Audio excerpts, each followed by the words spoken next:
नमस्कार, बुलेटिन में आप सभी का स्वागत है। मैं हूं आपके साथ स्मिता। सीधे रुक करेंगे इस वक्त की खबरों का। उत्तरकाशी के सिलक्यारा टनल में राहत और बचाव कार्य युद्ध स्तर पर जारी है।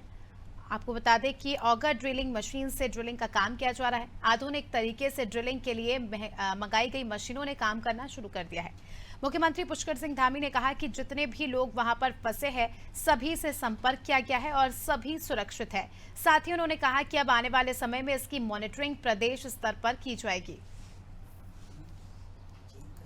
तो आपको बता दें कि लगातार उस पर पूरा ड्रिल हो जाएगा। जो अत्याधुनिक मशीन आई है, अभी मुझे बताया गया है कि लगभग 5-7 मीटर उन्होंने ड्रिल भी कर लिया है अभी तक, और हर घंटे में वो 5 मीटर से 10 मीटर के बीच ड्रिल करेगी।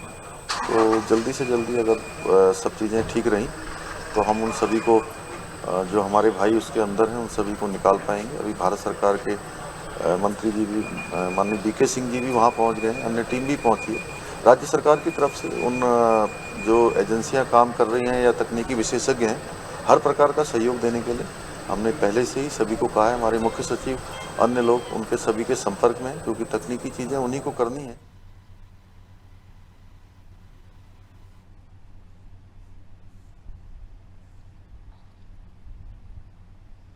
तो मुख्यमंत्री पुष्कर सिंह धामी को आपने सुना। उन्होंने भी कहा कि लगातार जो है राहत बचाव का कार्य जारी है, बिना रुके एक सतत जो है टीम पूरी कोशिश में जुटी है कि जल्द से जल्द उन मजदूरों को बाहर निकाल लिया जाए। हालांकि स्थिति काफ़ी ज़्यादा गंभीर होती जा रही है। कई सारी परेशानियां रेस्क्यू के दौरान जो है सुरक्षा कर्मियों को कर्मियों को जो है झेलनी पड़ रही है। बड़े ही ध्यान से ड्रिलिंग का काम किया जा रहा है, जिससे जो है अंदर जो मजदूर है उन्हें किसी प्रकार की चोट ना, इस बात का भी ध्यान रखा जा रहा है। और ज़्यादा जानकारी लेंगे, फिलहाल के क्या कुछ अपडेट्स है जानने की कोशिश करेंगे। हमारे साथ हमारे सहयोगी सोनू हमारे साथ जुड़ चुके हैं। सोनू, लगातार जो है रेस्क्यू ऑपरेशन जारी है। उत्तरकाशी में जिस प्रकार से हादसा हुआ काफ़ी दर्दनाक है और अभी तक जो है 40 मजदूर अंदर फंसे हुए हैं। 3 दिन तक का समय हो गया है। फिलहाल क्या कुछ अपडेट है? देखिए, समय काफी बीत गया है और प्रयास भी लगातार किए जा रहे हैं। राज्य सरकार लगातार प्रयास कर रही है और जो केंद्र की एजेंसी हैं इनको लगातार सहयोग किया जा रहा है। और इस हादसे की गंभीरता को आप इससे अंदाजा लगा सकते हैं कि मुख्यमंत्री स्वयं पल पल का अपडेट ले रहे हैं और मॉनिटरिंग कर रहे हैं, और केंद्र की तमाम जो एजेंसी है उनको हर संभव सहयोग राज्य सरकार के स्तर से किया जा रहा है। और प्लान ए जब पूरी तरह से सभी टीमों का सफल नहीं हो पाया तो अब प्लान बी के तहत जो कार्य है उसको आगे बढ़ाया जा रहा है। जो आधुनिक तकनीकी वाली जो मशीनें हैं ड्रिल करने के लिए उसको हवाई सेवाओं के माध्यम से उनको यहाँ पहुंचा दिया गया है, और आगे का कार्य जो है प्लान बी के तहत जो राहत और बचाव के कार्य हैं उनको आगे किया जा रहा है। तो लगातार प्रयास किए जा रहे हैं, और ये जो एडवांस मशीन है इसके जो गति है वो 1 घंटे में तकरीबन 5 मीटर ड्रिल करने की है, और ड्रिल करने के साथ साथ पाइप के आधार पर जो है इन तमाम श्रमिकों को बाहर निकालने की कवायद निश्चित तौर पर थोड़े समय में सफल होती हुई नजर आएगी।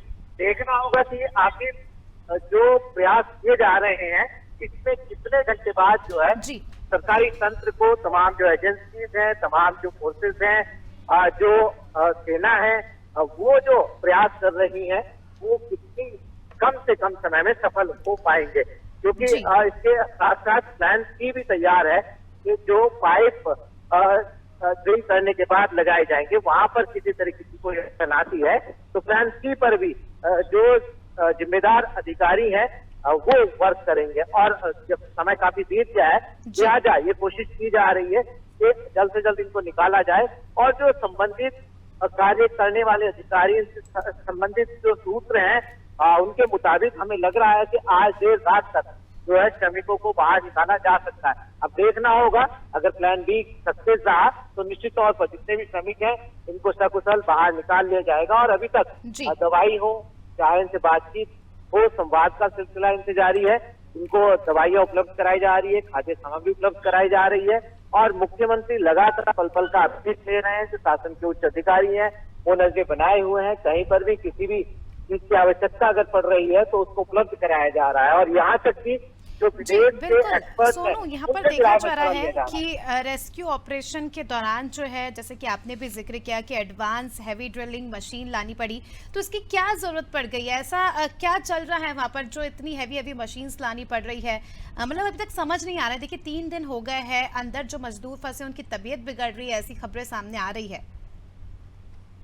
ये सुरंग का एक हिस्सा है और सुरंग करीबन 4.5 किलोमीटर तक की बनी हुई है। इसमें लाइट और जो आवश्यक चीजें हैं वो स्थापित भी कर दी गई है, क्योंकि मजदूर और जो जितने श्रमिक हैं ये अंदर काम करने गए थे, और जो प्रारंभिक जो हिस्सा है, जो प्रवेश द्वार हम सुरंग का कह सकते हैं, वहां पर ये भूतसाब हुआ है, मलबा आया है। तो शुरुआती दौर में जो राज्य सरकार के पास संसाधन थे उसके आधार पर उनके सहयोग से मलबे को हटाए जाने का कार्य किया जा रहा था।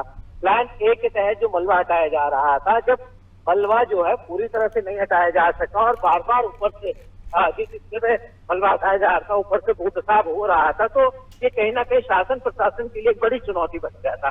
और इस चुनौती से निजात पाने के लिए प्लान बी तैयार किया गया, एक्सपर्ट की राय ली गई और जिन देशों का खास तौर पर इस सेक्टर में अनुभव है उनसे सुझाव भी लिए गए और जो विशेषज्ञ हैं उनको मौके पर बुलाया गया। तो केंद्र राज्य सरकार की तमाम एजेंसी, तमाम अधिकारी, संबंधित जो अधिकारी है वो मौके पर पहुंचे। स्थानीय प्रशासन लगातार कोऑर्डिनेट कर रहा था, सरकार के उच्च स्तरीय अधिकारी, चाहे वो आपदा प्रबंधन अधिकारी है, चाहे वो जिला सत्य प्रशासनिक अधिकारी, वो एक दूसरे से समन्वय भी स्थापित कर रहे हैं। और जब ये मलबा नहीं हटाया जा सका, यानी प्लान ए जो है वो सक्सेस नहीं हुआ, तब जाकर के ड्रिल करने का प्लान तैयार किया गया और ड्रिल करने के लिए हैवी वेट मशीन जो है उनको बुलाया गया और इन मशीनों से ड्रिल करने के बाद पाइप को अंदर पहुंचाया जाएगा और इस पाइप के जरिए श्रमिकों को बाहर निकाला जाएगा, क्योंकि पाइपों को भी एक दूसरे से जोड़ना है। इनको जोड़ने के लिए जो कनेक्टिविटी करनी है उसको कनेक्ट करने के साथ ही आधे घंटे समय उसमें भी लग जाता है और जो इस मशीन की रफ्तार है वो 1 घंटे में तकरीबन 5 मीटर ही आगे मलबे में ड्रिल कर पाएगी। तो यहाँ से अभी समय लगेगा और आज देर रात तक हम ये उम्मीद कर रहे हैं कि इन श्रमिकों को इस तकनीकी के आधार पर जो प्रयास चल रहे हैं उन प्रयासों के आधार पर को बाहर निकाल लिया जाएगा। बिल्कुल, अभी देखना खास होगा कि कब तक ये जो है रेस्क्यू ऑपरेशन चलता है और हम भी उम्मीद करते हैं कि जल्द से जल्द इन मजदूरों को सुरक्षित बाहर निकाल लिया जाए। फिलहाल बहुत बहुत शुक्रिया आपका सोनू, हमारे साथ जुड़ने के लिए और तमाम जानकारी के लिए।